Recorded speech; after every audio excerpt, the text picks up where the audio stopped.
Have you ever wondered how a humble tuber transforms into the world's favorite snack, generating over $30 billion in global sales?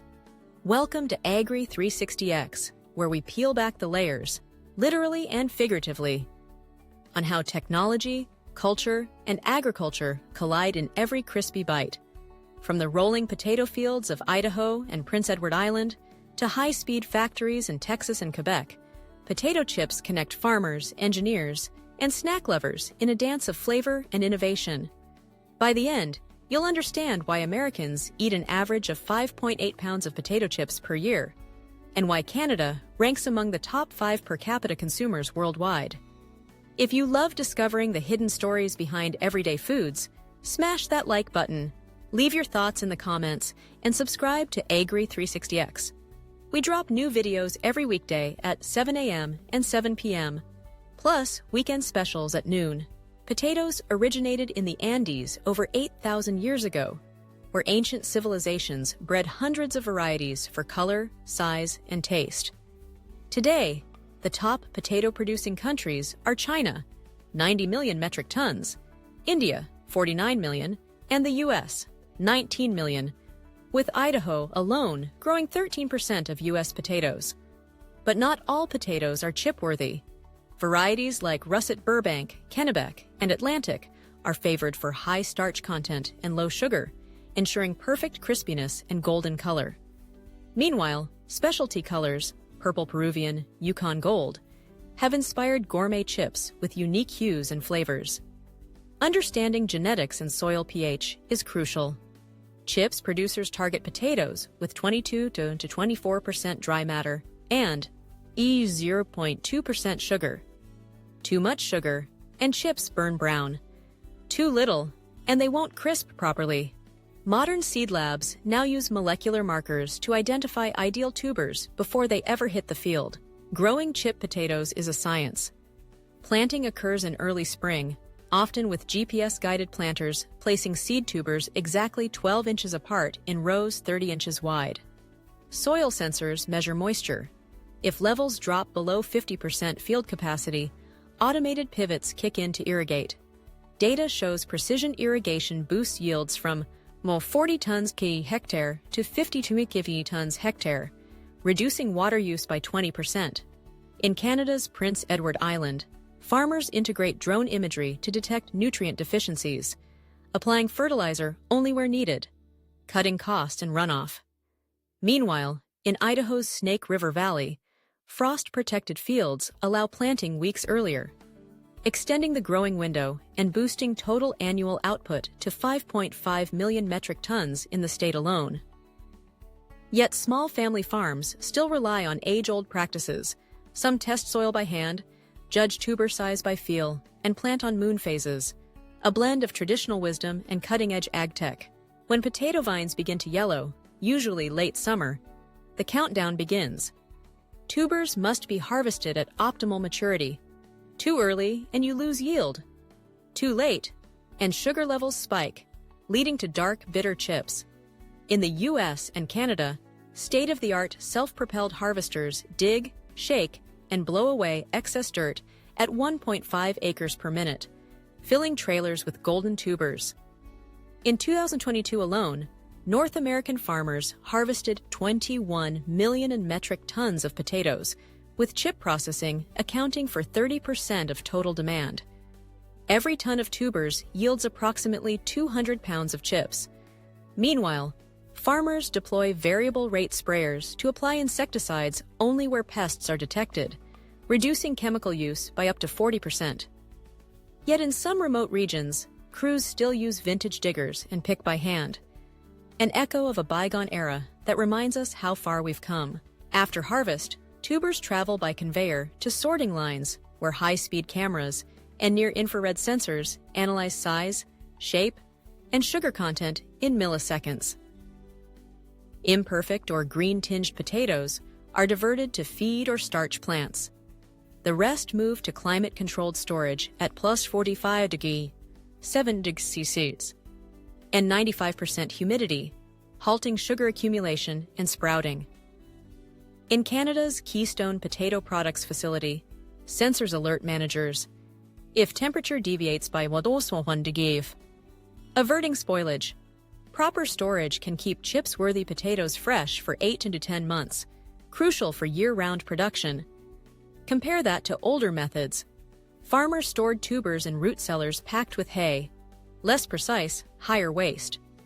Modern technology reduces losses from 20% to under 5%, saving millions of dollars and ensuring a steady supply to chip factories. Step inside a chip factory, and you'll witness a ballet of machines. Potatoes arrive, washed by water jets, then pass through laser-guided slicing knives, cutting each tuber into 1.5 millimeter slices. In 2022, North American factories processed 6 million kilograms of potato per hour, enough to cover 200 football fields in chips. Slices tumble into fryers filled with 140 degrees oil, often sunflower, canola, or blended oils, for 150 seconds, achieving a golden crisp.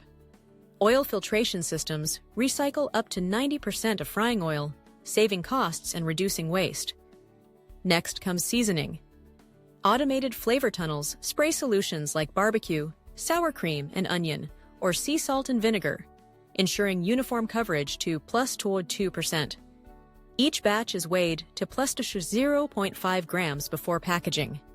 Compare this to early 20th century factories where workers dipped slices by hand. Today's assembly lines achieve 100x throughput. It's a mechanical symphony where every second counts. Potato chips are the poster child of snack heaven. Americans consume 5.8 pounds per person annually. Canadians aren't far behind at 5.4 pounds. The U.S. snack market was valued at $69 billion in 2023, with chips accounting for 20%, over $13.8 billion. Leading brands, Lay's, Pringles, Kettle Brand, battle fiercely for our taste buds, introducing innovations like plant-based chips, air-fried lines, and protein-packed varieties. Social media drives immediacy. Viral flavors, TikTok's dill pickle, can sell out in days. Meanwhile, health-conscious consumers seek baked, reduced-fat options, causing major brands to invest in vacuum frying that uses 30 hours and 50% less oil. In Quebec, crispy brown chips dominate local shelves, reflecting a regional taste for sea salt and vinegar. Yet global markets shift continuously. In Japan, wasabi-flavored chips are trending, while Nigeria's market for spicy suya chips is booming. Crunch culture is both local and global, a kaleidoscope of flavors. Are potato chips guilty pleasures or allies in moderation? Nutritionists note a standard 28 grams, about 15 to 18 chips, contains 150 calories, 10 g fat, including 1.5 g saturated, and 170 mg sodium. In contrast, popcorn, air-popped, delivers only 30 calories, 0 g fat, and 0 mg sodium per cup. Yet some chips, baked, kettle-cooked, or veggie-based, offer 30 to 40% less fat, or up to 3 g protein per serving. The concept of mindful munching encourages portion-controlled snacking. Modern packaging uses resealable pouches and portion packs to help consumers track intake. Chip manufacturers face intense scrutiny.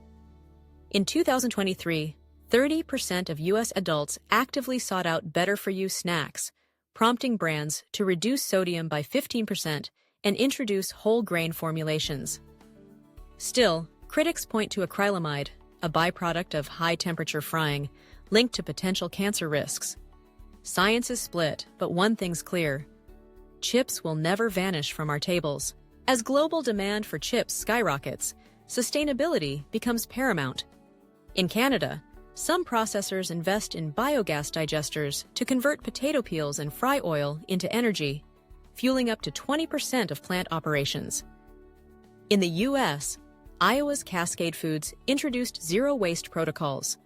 Peels go to livestock feed, moisture-rich pomace feeds algae bioreactors, and spent oil replaces fossil fuels, cutting greenhouse gas emissions by 25% per chip produced.